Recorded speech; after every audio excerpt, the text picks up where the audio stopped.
Michael Carrick is now the next manager of Manchester United until the end of the season. It is going to be announced either tonight or tomorrow, but we pretty much have confirmation coming in. Earlier today, it was said by Sully, who's got very good connections in and around the club, that Michael Carrick is set to be Manchester United caretaker for the remainder of the season. Further talks will take place to finalise details. He's already talked with Wilcox and Barada this morning. Wilcox originally opted for Solskjaer, but they've decided to go with Carrick. And then Fabrizio Romano said about 10 minutes ago that Michael Carrick has accepted all conditions of his Manchester United contract proposal. The agreement is almost done and it will be sealed this week as expected. Here we go soon. I mean, he's accepted the contract. It's happening. It's done. Michael Carrick is coming in. But what does this mean? Is this a good appointment? Is this a bad appointment? Now, I'm going to be completely honest with you guys. I feel sorry for any manager coming to this club. They have to work with incompetent idiots, and this club is an absolute mess. Michael Carrick doesn't have a left winger that he would need. Michael Carrick doesn't have a midfielder that any manager that will come in would need. And Ineos still have a chance to save the season by going out and doing something in January. But Amorim being sat halfway through the season and Michael Carrick coming in doesn't sound like, the season's going to be saved, we're going to get Champions League football. It's, I wouldn't have replaced Amorim with Carrick personally. I would rather have a more long-term manager in place, but there's no real good long-term manager in place, and Ineos, surprise, surprise, didn't have a contingency plan. They sat Ten Hag mid-season, they brought in a permanent manager in Amorim, didn't really do anything in January other than Dorgu, wondered why Amorim took us from 6 points off Champions League football to 26 points off Champions League football, playing a completely different style. To Ten Hag, went into the summer knowing we needed a midfielder desperately, didn't bring Amorim in a midfielder, sells all our wingers because Amorim plays with 10s. We sack Amorim, we bring Carrick back, he wants wingers, we've sold them all. Amadou and Mbeumo are right wingers, but none of them are touchline wingers, and we still haven't signed a midfielder. But Carrick is set to be working alongside Fletcher, and there's also rumours of Evans working with them. And it's expected to be confirmed tomorrow. Could be confirmed tonight. We'll probably get a Here We Go tonight, probably announcement tomorrow.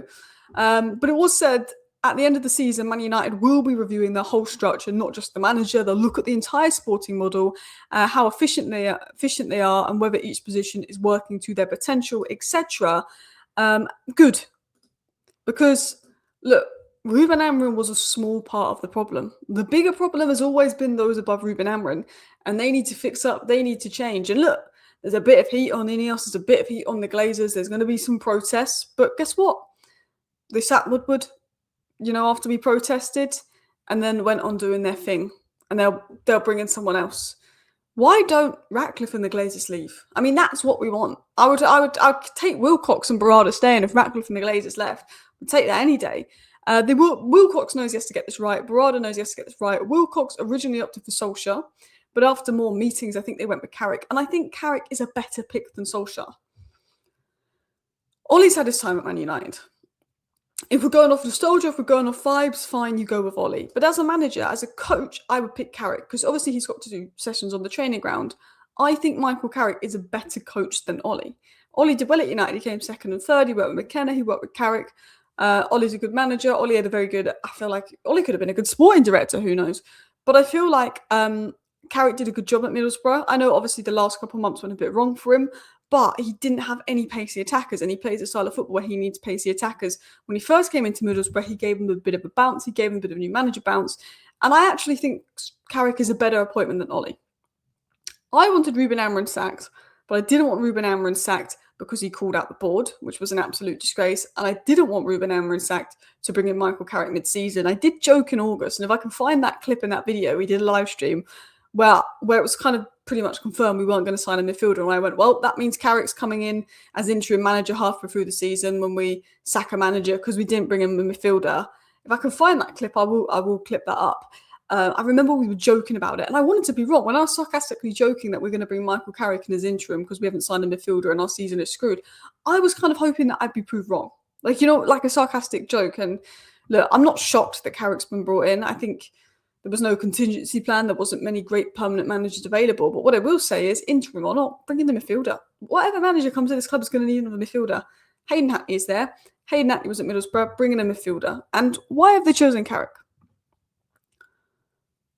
One of the reasons the club prefers Michael Carrick is that going back to Solskjaer felt regressive, and I agree.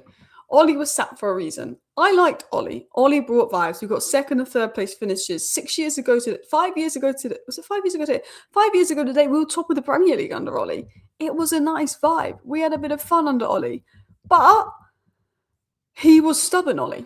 People forget Ollie was stubborn. He consisted on the same lineup, burning them into the ground. Obviously, with 1 game a week, that wouldn't have really mattered. Playing the same lineup, same team every game, burning them into the ground, never gave Donny a chance, was stubborn. And he didn't always take accountability for his mistakes. I feel like Carrick has definitely been more flexible, more adaptable, and more tactically adaptable in his approach. And I think that's something that we would need. And I saw Darnus mention this, and I agree. I'm hanging on to those matches when Solskjaer left and he played Chelsea, Villarreal, and Arsenal. Carrick played Chelsea, Villarreal, and Arsenal while figuring out how to play Ronaldo. The games were all different, but I admired how he changed the tactics, and it was a little bit more stable and pragmatic. Even though I love an attacking approach, we saw Ange Ball in the Premier League, how Tottenham got torn to shreds. Sometimes there's certain games where we will need to be more pragmatic, City, Arsenal, and there's other games where I'd like us to be more attacking. Everton with 10 men, if that happens again. But I remember the Chelsea, Villarreal, and Arsenal game. They were all promising performances under Michael Carrick.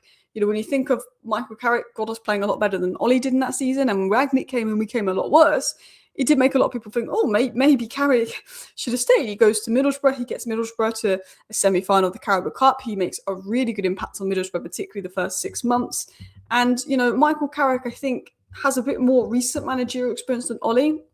And the big problem is we have a chance to get Champions League football.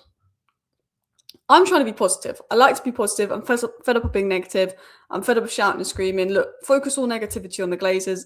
You know, Carrick is an interim. We've got to remember he's an interim. Let's not get toxic and scream at Carrick if we lose to Manchester City. He's an interim.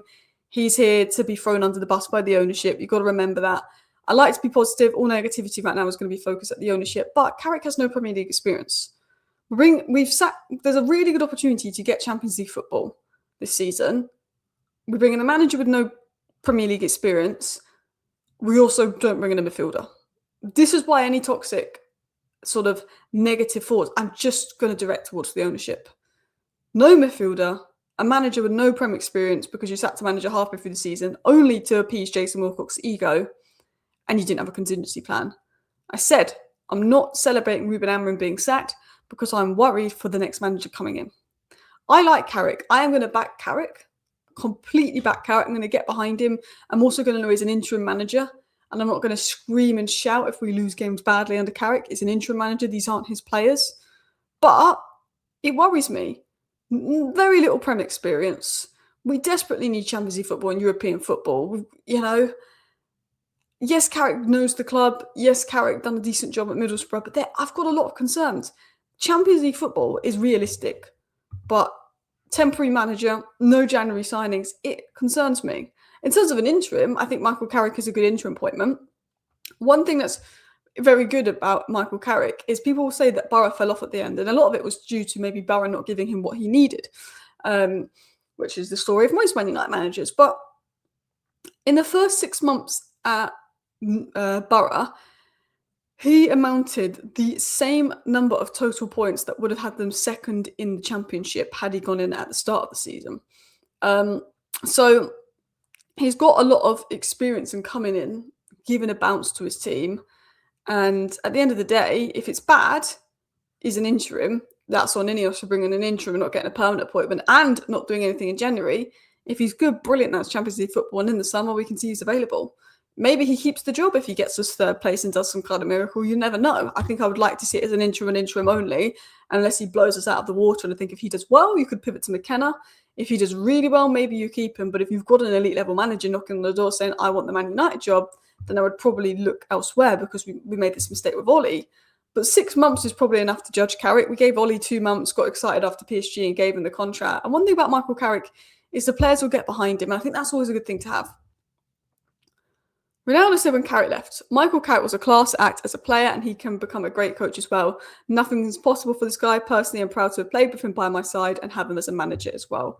I mean, he's a likeable guy, Michael Carrick. The first thing I will say, though, is could Michael Carrick play in midfield for us? I would quite like it if he could be player manager and play in midfield for us, because would he be much worse than Agate?